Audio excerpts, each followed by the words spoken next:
Hello, English learners, and welcome. I'm your host, Paul. How are you doing today? I'm doing well, thank you. Excited to chat about English learning today. Have you ever been like mid-sentence in English and suddenly your brain just hits a brick wall? Oh, yeah. You're scrambling for that one word, or maybe you're stuck translating this whole idea from your own language, hoping it works.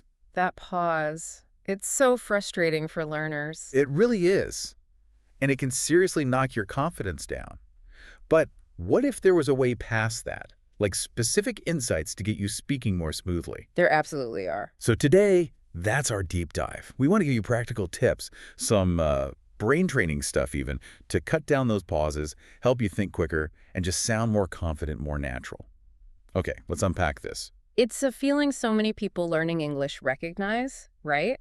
That wish for the words to just flow. Yeah, effortlessly. And it feels like a huge mountain to climb, but honestly, it's achievable. We see learners get there all the time. It's about understanding why it happens first. Right. So, okay, before we get to the fixes, let's talk about the why. Why do we pause like that? It's not just forgetting words, is it? No, it's usually more complex than that. What's fascinating here is how our psychology, our thinking, gets tangled up with speaking. The first, and honestly often the biggest reason, is just a basic lack of confidence. Okay. When you're worried about messing up, second-guessing everything, it actually slows down the part of your brain that finds words quickly.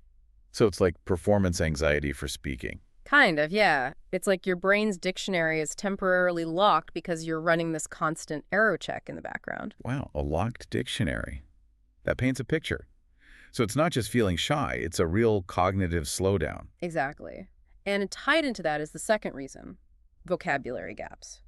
Or maybe accessing the vocabulary you need. Right, not having the word on the tip of your tongue. Yeah, or maybe not knowing the exact right word or phrase for that specific situation. You know how words hang together, collocations. Like heavy rain, not strong rain. Precisely. If you don't have those chunks readily available, your brain stops to search. And that search creates that awkward, broken rhythm. It shows why learning phrases, not just single words, is so important. That makes total sense. We think of vocab as lists, but it's more like building blocks. Okay, and then there's the big one, overthinking and translating. Ah, the mental translator, yes. It's a major fluency killer. Why is it so bad? Because your brain is doing double duty. First, you build the sentence in your language, then you try to map it onto English grammar and structure, which are often totally different. So it's just inherently slow. Inherently slow, and often leads to unnatural phrasing, and we get stuck aiming for this perfect textbook sentence. But fluency isn't really about perfection, is it? It's about flow. Flow, like a river, not a statue. Exactly. Think flowing river, not perfect sculpture. That's a great way to put it. Okay, so confidence, vocab gaps, translating. What's the last main reason for pausing? Sometimes it just happens under pressure, right? Absolutely. Nerves and pressure, that can trigger a kind of freeze response. Like stage fright. Yeah, similar mechanism. It can actually reduce your brain's ability to access things you know you know. You might know a word perfectly well when you're relaxed, but in a conversation with a native speaker, maybe, poof, it vanishes. Your brain just isn't firing on all cylinders. Pretty much. So yeah, it's usually a mix of these things. Confidence dips, vocabulary holes, the translation trap, and just plain nerves. It's definitely not just one simple thing. Okay, so now we understand the why. Let's pivot. This is the exciting part. How do we actually fix it? How do we reduce those pauses? Here's where it gets really interesting. Right, practical solutions. Yeah. Okay, one of the biggest game changers is actively training yourself to think in English. Instead of translating. Exactly. Bypass that whole translation step. When you translate, like we said, you're adding cognitive load, an extra step. Try to form the thoughts directly in English. I imagine that feels weird at first, like you have to rewire your brain. It does take practice, no doubt, but it's incredibly effective. Start small, like just narrate your surroundings in your head or quietly. Oh, like the sun is shining, I see a dog running. Simple stuff. Exactly. My coffee is hot. Just little things. It builds that direct pathway from thought to English. Cutting out the middleman makes a huge difference over time. Okay, thinking in English, what else? Using filler words strategically. Now, some people think fillers are bad. Like and Yeah. Or, well, actually, so, I mean, but here's the thing. Native speakers use them all the time. That's true, they do. They're not just noise. They're like little bridges. They give your brain a split second to catch up, to find the next thought without leaving this awkward silence hanging there. So it keeps the conversation flowing. Exactly. Instead of just stopping dead, you might say, well, I think that's a good point. Or, I actually saw that movie too. It smooths things out. So it's reframing fillers Yeah. from a weakness to a useful tool. I like that. What's technique number 3? Shadowing. This one's really active. Shadowing. How does that work? You listen to a native speaker, maybe a podcast, audiobook, YouTube, and you repeat what they say immediately after them, like an echo. Oh, wow. So you're forced to speak quickly. Quickly, smoothly. And this is key. You start to mimic their rhythm, their intonation, the stress patterns, the music of the language. Getting the prosody right. Not just the words. That sounds powerful for sounding natural. It really is. And the last technique is more of a mindset shift, but it's crucial. Stop aiming for perfection. Easier said than done sometimes? True. But honestly, the fear of making mistakes causes so much hesitation. Remember, mistakes are just part of learning. Native speakers make them too. So if you forget a word, Don't just stop and panic. Try explaining it another way. Instead of refrigerator, you could say, the machine that keeps food cold. yeah, People won't understand. Communication is the goal, not perfect grammar every single time. right. Getting the message across. Okay, let's quickly recap those. Think directly in English. Use fillers strategically as bridges. Practice shadowing to nail the rhythm. And let go of perfectionism. Focus on communication. You got it. Those are big steps towards reducing the pauses themselves. So now, Mm-mm. how do we actually train our brains to work faster, Yeah? to think and respond more quickly in English? Yeah, that's the next level, isn't it? It's about making your brain more agile in English. What's the foundation for that? Expanding your vocabulary, but specifically learning phrases and sentence patterns, not just single words. Lexical chunks, remember? Those pre-built blocks. Exactly. When you learn things like, in my opinion, or on the other hand, or I was wondering if, as single units, your brain doesn't have to build them from scratch every time. They become automatic, like muscle memory for language. Precisely. It massively reduces the cognitive load, so focus on learning useful phrases. Okay, learn phrases. What else helps speed things up? Active listening, and I mean really listening, not just letting the sound wash over you. How is active listening different? You're paying close attention to how people structure sentences, the words they choose, how ideas connect, and here's a trick. Try to predict what the speaker will say next. Ooh, predicting. That sounds like a workout for the brain, keeping it one step ahead. It is. It trains your brain to process English faster and anticipate conversational flow. And you can make this a specific exercise. How so? Call it conversation anticipation. When you're listening, podcast, TV show, whatever anyway, pause it occasionally and actively guess the next word or phrase. Even if you're wrong, the act of trying trains that forward-thinking skill. That's clever, a practical way to build that predictive muscle. What's the next brain training method?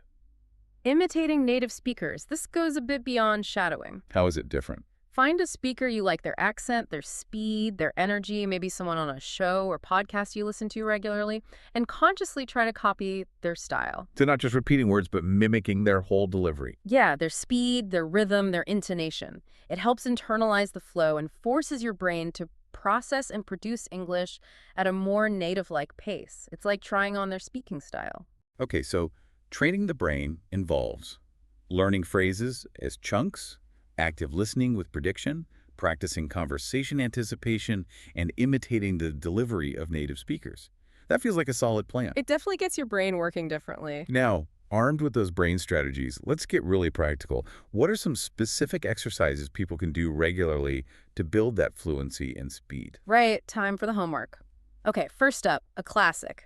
The 1-minute speaking challenge. Sounds intense. It can be, but it's super effective. Pick a simple topic, your day, your hobbies, a recent movie, anything. Set a timer for 1 minute and just talk about it. Nonstop. Nonstop. Even if you make mistakes. Especially if you make mistakes. The goal is to keep going, push through the hesitation. Don't pause to correct yourself or search for the perfect word. Just keep the words flowing for that full minute. Builds endurance, I guess. Pushes you past that freezing point. And you can start smaller. Absolutely. Start with 30 seconds. If a minute feels too much, then work your way up. The Yeah. key is continuous output. Okay, 1-minute challenge. What's next? Story retelling. This one's great.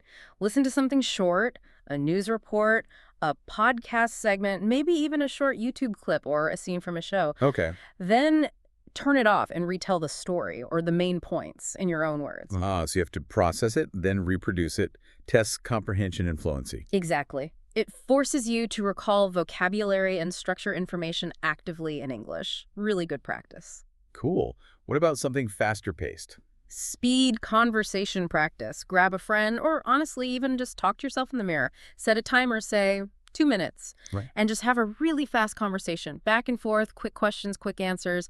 The goal is speed. Don't overthink. Don't worry about being perfect. Just respond quickly. Simulates that rapid fire feel of some real conversations. Builds reflexes. Precisely. Reduces the time you allow yourself to hesitate. And one more, using tech. Yeah. Use speech-to-text apps. Your phone probably has one built in. Like the voice note transcription. Exactly. Speak into it, maybe read something aloud, or just talk about your day and see how accurately it transcribes you. Oh, that's clever. Instant feedback. Yeah, it's great for checking clarity, pronunciation, even rhythm. If the app keeps misunderstanding a certain word or phrase, that's useful information for you. Okay, let's list those exercises. 1-minute speaking challenge for endurance.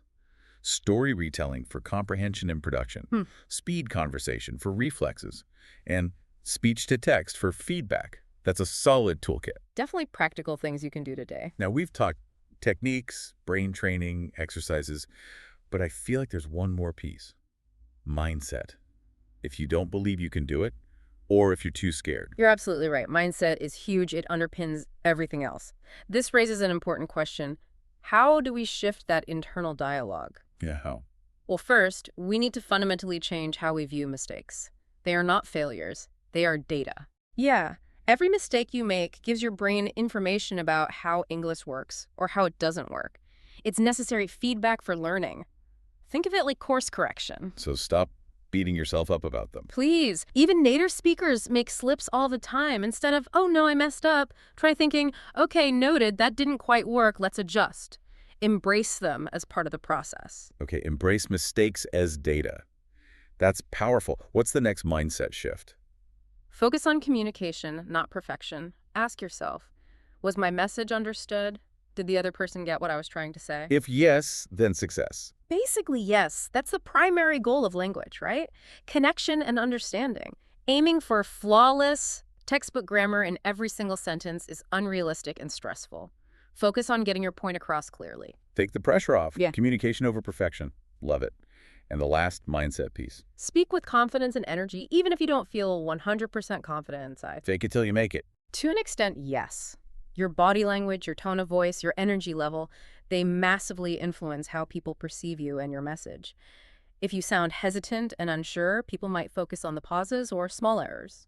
But if you project confidence, If you speak clearly, make eye contact, use open body language, people are much more likely to focus on what you're saying, not tiny imperfections in how you're saying it. Confidence is compelling. so the mindset shifts are: view mistakes as helpful data, prioritize getting your message across over being perfect, and project confidence through your energy and delivery. That really ties everything together. It really does. It creates a much more positive internal environment for learning and speaking. Wow. Okay, we have covered a lot of ground today. Let's try and quickly pull all these threads together for everyone listening. What does this all mean for your deep dive into fluency? Well, we started by really digging into the why behind those pauses, didn't we? Things like lack of confidence holding you back, those frustrating vocabulary gaps, the mental gymnastics of translating everything, and just plain old nerves freezing you up. Exactly. But then we move straight into the how. Practical techniques like consciously thinking in English, not just translating. Using those filler words like well or, as bridges. Practicing shadowing to get the rhythm and flow right. And crucially, letting go of that need for perfection. And then we tackled brain training, how to actually make your brain faster and more agile in English. Right. Learning vocabulary in useful chunks and phrases, not just isolated words. Really listening actively, trying to predict what's coming next. Turning that into an exercise with conversation anticipation and actively imitating the delivery style of native speakers you admire. And we didn't forget the hands-on practice. Those exercises are key. Definitely. The 1-minute speaking challenge to build that stamina. Story retelling to work on fluency and recall. Speed conversation practice for quick thinking, and using speech-to-text apps for that instant feedback. And wrapping it all up, those crucial mindset shifts. So important. Accepting mistakes as learning opportunities, not failures. Focusing on successful communication is the main goal. And projecting confidence and energy, even when you're still building it, it's really a whole package. It absolutely is. It shows fluency is so much more than just grammar rules, right? It's psychology, practice, strategy. It's the whole picture: cognitive, psychological, practical. So here's a final thought to leave you with. What if the real perfection isn't about flawless speech or having no accent at all?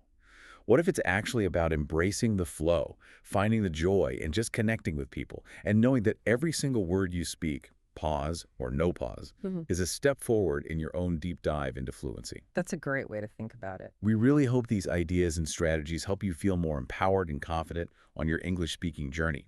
Give them a try.